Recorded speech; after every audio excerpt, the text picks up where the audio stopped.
Jose Mourinho. Siapa yang suka sama pelatih asal Portugal ini? Siapa yang nggak suka? Ukurannya suka apa? Ukurannya nggak suka apa? Bebas. Kalian boleh memberikan definisi suka atau kagum dengan pelatih. Tapi pernah nggak membayangkan seperti apa sepak bola dunia saat ini? Nggak hanya di Eropa, nggak hanya di Inggris, Spanyol, Italia saja, tapi seperti apa sepak bola dunia kalau nggak ada Mourinho.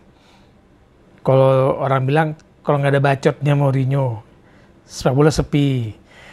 Mungkin pelatih-pelatih berkelas yang ada di Premier League nggak punya lawan, nggak punya adrenalin untuk membuktikan diri menghadapi pelatih yang ngakunya dirinya spesial, ngakunya dirinya pelatih yang berprestasi.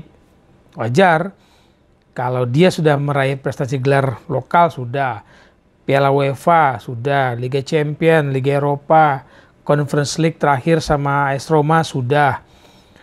Lalu dia harus membuktikan apa lagi kepada orang bahwa dia adalah one of the best, salah satu pelatih terbaik di Eropa maupun dunia. Nggak suka dengan gaya bermain tim Mourinho, nggak masalah. Dia pun tidak mengharapkan kita suka dengan gaya mainnya dia. Tapi kalau kalian manajemen, kalian mengelola sebuah klub yang dinanti dari pelatih apa? Gelar. Apakah hanya gelar? Nggak. Ada tim yang kondusif, tim yang berprestasi secara terus-menerus, membangun kebersamaan. Nah, dua sisi itu yang kadang disatukan dalam menilai siapa itu Jose Mourinho. Berprestasi ya. Ada yang bilang tahun kedua dia baru prestasi. Nah, di Roma dia berhasil mementahkan ucapan itu. Kalau dikatakan Jose Mourinho merasa lebih besar dari para pemainnya, kembali kita lihat lagi gimana Mourinho memberikan jaminan prestasi kepada pengelola klub, kepada owner klub yang mempercayakan atau meng-hire dia, mempekerjakan dia sebagai pelatih atau manajer. Dia besar kepala, dia tidak mau melihat ada kebintangan di timnya. Mungkin kita mengacu kepada kasus di Real Madrid, bagaimana dia menyingkirkan Iker Casillas, ya kan? Bagaimana pemain-pemain yang dulu dianggap raja, pangeran di Real Madrid, di Spanyol sana, bagi Mourinho nggak ada. Dan hubungan itu kemudian membuat situasi di kamar ganti Real Madrid katanya nggak bagus. Lalu ujung-ujungnya Mourinho harus melepaskan diri kalau tidak diikuti oleh prestasi-prestasi.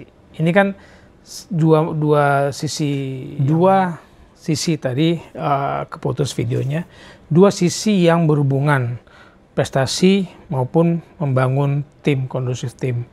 Nah, di Real Madrid itu tidak mudah terjadi karena harus diakui sepak bola sekarang itu suara pemain ikut menentukan kebersamaan dan kadang-kadang porsinya lebih besar. Kalau kalian baca berita-berita, banyak para mantan pemain mengakui bahwa suara pemain sekarang ini kadang-kadang lebih besar memberikan dampak pengaruh kepada pengelolaan tim ketimbang si pelatih. Apalagi kalau pelatihnya gagal memberikan prestasi atau mungkin nggak punya nama besar, pengalaman yang hebat seperti si pemain saat ini.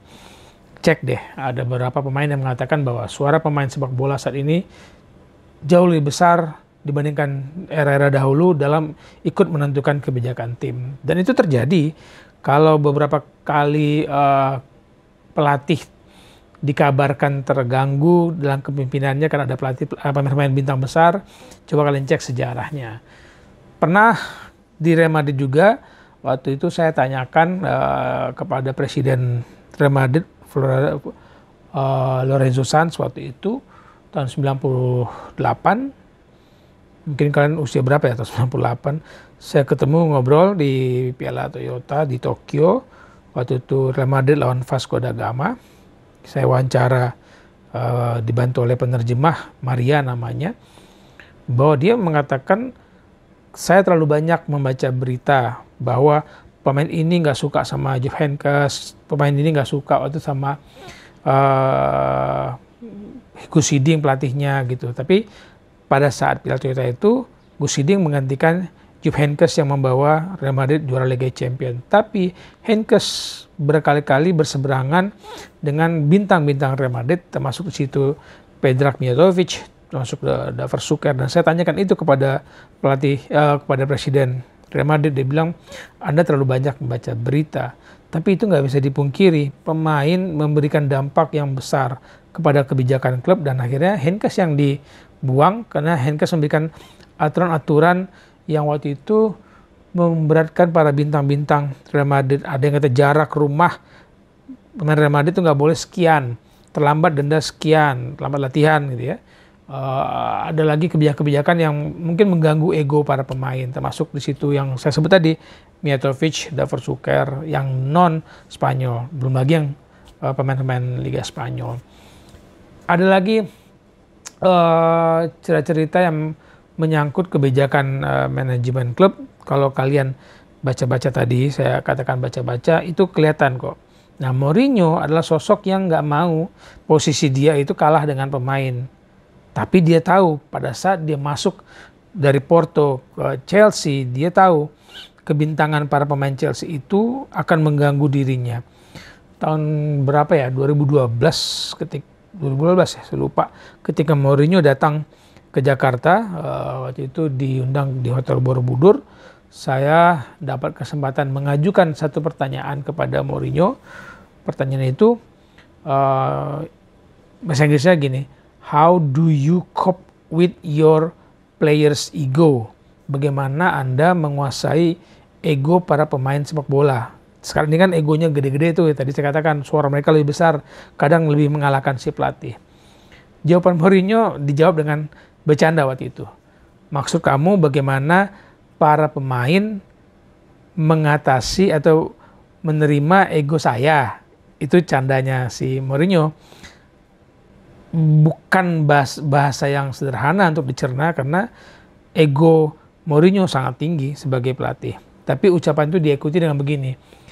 Saya membawa kebersamaan tim itu bahwa sayalah yang maju ke depan ketika terjadi kekalahan, ketika terjadi hal-hal yang tidak menyenangkan dalam tim, dalam hasil pertandingan, saya melindungi para pemain saya sehingga para bintang-bintang itu yang ego-ego tinggi itu tahu bahwa ketika mereka melakukan kesalahan atau gagal di lapangan di pertandingan, tidak langsung pribadi pemain itu yang diserang, bintang-bintang itu diserang oleh media, oleh publik, tapi ada Mourinho yang berdiri paling depan.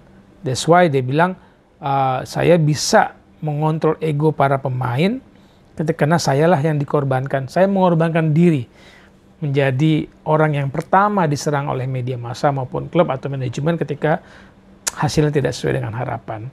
Itu Jose Mourinho. Suka nggak suka? Di awal kan kita bicara, kenapa suka Mourinho, kenapa nggak suka Mourinho? Wah, permainan Mourinho nggak menarik, nggak menyerang, pragmatis. Ya, tapi kalau dia memberikan hasil gelar juara, kalian fansnya butuh permainan indah, nggak juara, atau permainan biasa-biasa saja, tapi bergelimpangan gelar, menghasilkan gelar juara, pilih mana? Nah, kalau saya pilih yang bergelimpangan juara, tapi juga membangun situasi kondusif di dalam tim, tidak terjadi perpecahan, tidak terjadi konflik ego antara pelatih dan pemain. Ini yang tidak mudah, tidak gampang. Karena apa? Para pemain sekarang egonya semakin tinggi dan mempunyai peran, punya suara semakin besar dalam ikut menentukan kebijakan klub.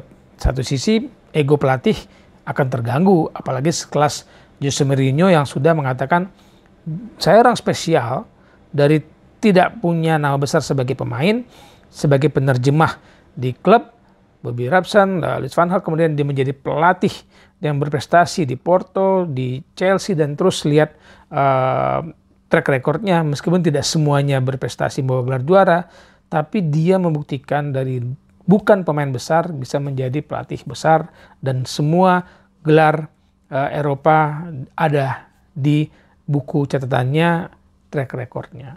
Suka nggak suka, kembali kepada tujuan dalam kompetisi. Mau menang atau main indah.